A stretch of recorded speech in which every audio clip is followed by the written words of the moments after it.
Hello friends, welcome back to VOWIAS. Welcome to the mains test series discussion. So currently we are discussing test 8 of the vision test series, and this is part 4 where we will discuss the last 3 case studies. So before we begin, a small information: the document that is being used in the discussion is the summary document of VOWIAS. So this summary document is nothing but the summarization of the solutions of vision IAS. So what we have tried to do is we have reduced the 50-60 pages into just 10-12 pages so that it will become easy for you during your revision. Okay. So if you want to subscribe to it, you can visit our Telegram channel, or you can even leave your details in the comments. We will get back to you. Now let us look at the 10th question. So 10th question, if you see, this is basically the development versus displacement debate. So see, these kinds of debates, they are very important for us because these are standard questions. And if you see the last year ethics paper, these kind of standard questions are being asked. So this development versus displacement debate, it highlights the complexity in the functioning of the government, where the interests of various stakeholders have to be incorporated to ensure proper implementation of policies and development projects. And the various stakeholders, if you see in this, the stakeholders involved are: first is citizen, the people of district are people of the district who are facing these power cuts, and proposed thermal power plant could solve the issue for them. Regular power cuts are impacted. They are impacting, in fact, the lives of the people, the living standards of the people, the students, the old age, the elderly, everyone.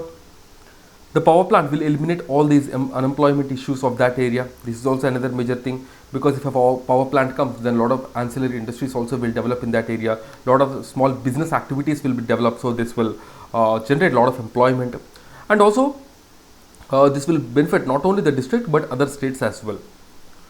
On the other hand, you have people who are against this move.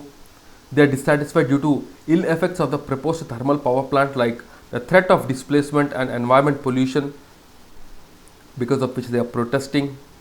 The leaders of local community, they want to ensure that the lives of the local community members should not be adversely affected, the local lives.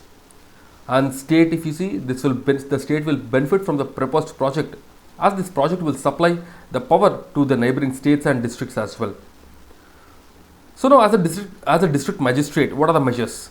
The measures I would take as a district magistrate includes: first, I will meet all the members of the local community and their leaders to account for the grievances and assure them that appropriate measures would be taken in the right time, so that the damage or loss, if there is any, will be minimized. And also, I will ensure there is transparency in all the stages of implementation to further allay their fears. Also, I will use the EIA report, the Environmental Impact Assessment report, to allay the fears among the aggrieved sections, because they are also fearing the damage to the environment, and assure them their participation in various stages of decision making going forward. I would also assure the aggrieved people that their housing, social and livelihood concerns will be accounted for while taking decisions regarding their relocation and rehabilitation. Also, I will arrange for capacity building of the members of local communities, so that they will benefit from the development of this power plant, and they will be involved, or you can say they will get employment. Also, I will take the help of police to ensure that the law and order is maintained in that district, and the miscreants are identified and warned of police action beforehand. To ensure the rights of local community in such situation, the government introduced the right to fair compensation and transparency in land acquisition, the Rehabilitation and Resettlement Act of 2013. It needs to be enforced in the true spirit. See, here, as a district magistrate, if you see the steps that are given here, they comprise of the all the steps taken in the wholesome manner, right from the beginning, like how to approach, like talking to the local community, using the EIA report, and also assuring the aggrieved, the capacity building, and also at last even the security measures. Like in this way, all the dimensions, they are addressed. And also in the last, we have this right to fair compensation and transparency in land rehabilitation resettlement act. So this act is also written. So while you are writing any question, let's say you are writing a question on corruption, you can mention the Prevention of Corruption Act and all. Okay, if you are writing about women's rights, you can talk about women acts. So if you just talk like that, you will get these extra few marks. Now let's move on to the next question. Online gaming. So online gaming, if you see, the online gaming is nothing but the games which are played over internet or which need internet. So this online gaming demands spiked even after the COVID, you can say. Example, the fantasy games, poker, rummy, etc. Because they even involve betting and wagering, interactive games based on transformative technology like AI, the augmented reality, they have come into a picture.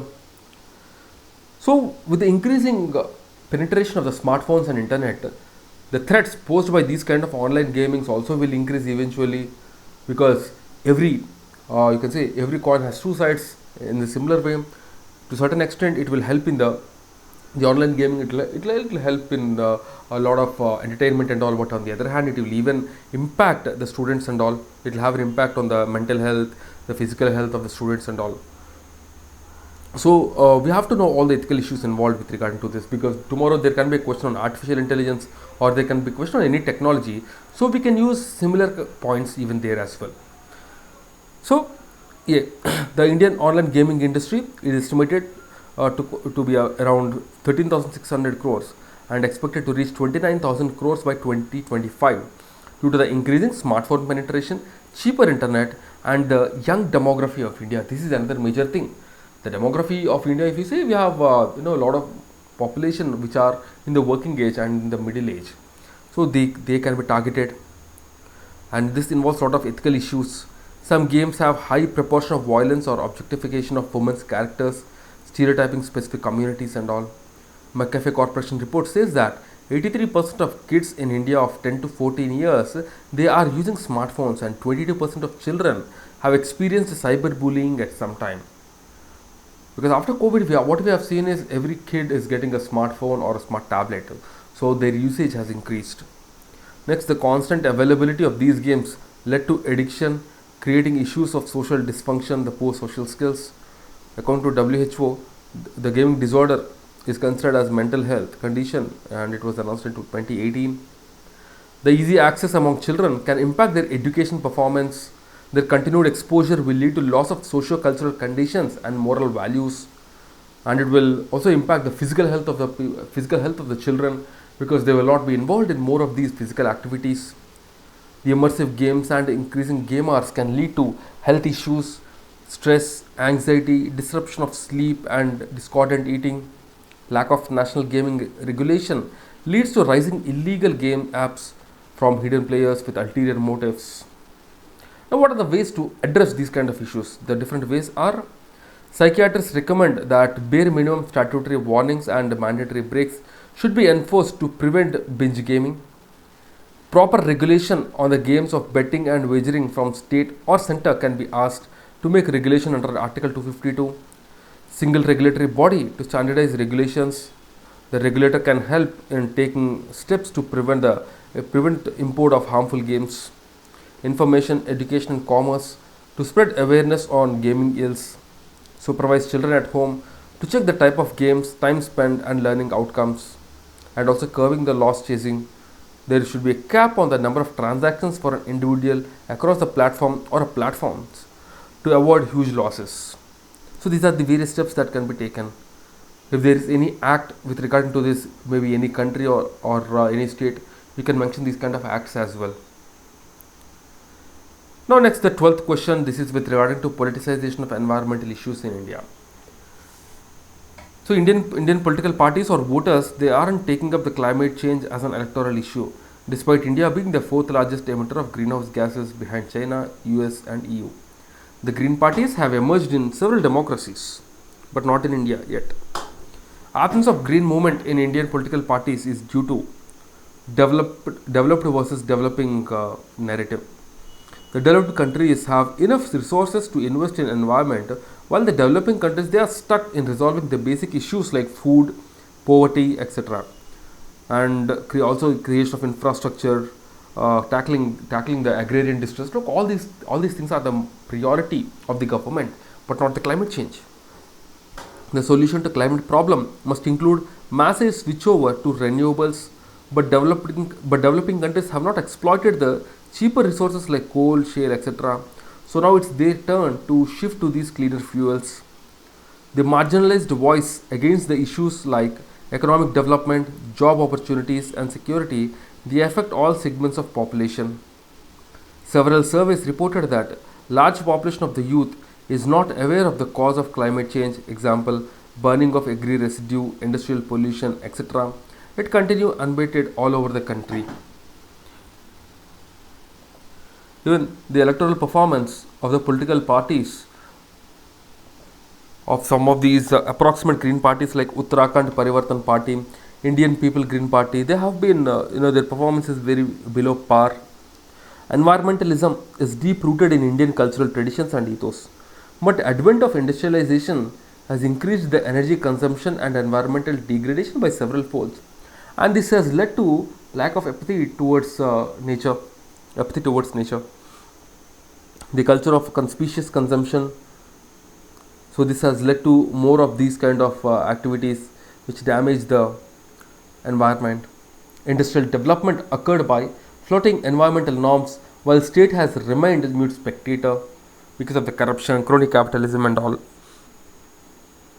Also the civil society, they could not do justice to environmental causes because they have their own ulterior motives and they have their own issues to deal with. India has more environment conflicts than any other country in the world. This is also another fact that we can remember. These days we are in India. If we see, we are fighting these water wars. Not complete war, but yeah, states are fighting with regard to sharing of water. In future, this will further increase. Now, what are the initiatives to bring change in attitude of the people towards environment? First is policies to bring the behavioral change, because it's always about the behavior of the people. This is very important. How they have to behave in certain situations. Example, Swachh Bharat Mission focused on generating awareness with respect to sanitation practices and augmentation of capacity at local level. Next, environment resources are finite. Any damage or uprooting sets our development goals many decades back. Also, the role of state, if you see, it empowers citizens to become sensitive with respect to the environment deterioration, abnormal air quality, toxic land and water, vanishing forest, persistent epidemics and reduced productivity of farm soil. It should not be accepted as new normal. Right. So these are the various things. These are the initiatives that we can write. The reason why you can say the reason why there is this politicization of environmental issues, why we need it, the positives and the negatives and the issues, what is actually happening in these areas, these areas.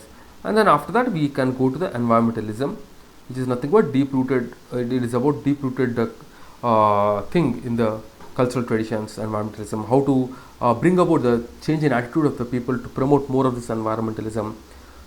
Okay, working on people's behavior, persuasion. Here we can use the persuasion and all those words we can use here, right?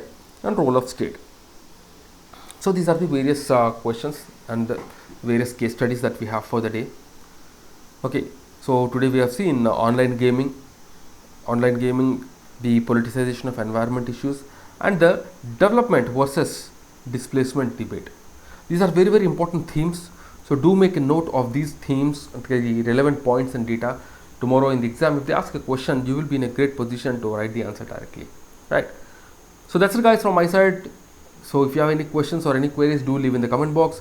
I'll meet you again tomorrow and we will start the new mains test, right? So thank you and Jai Hind.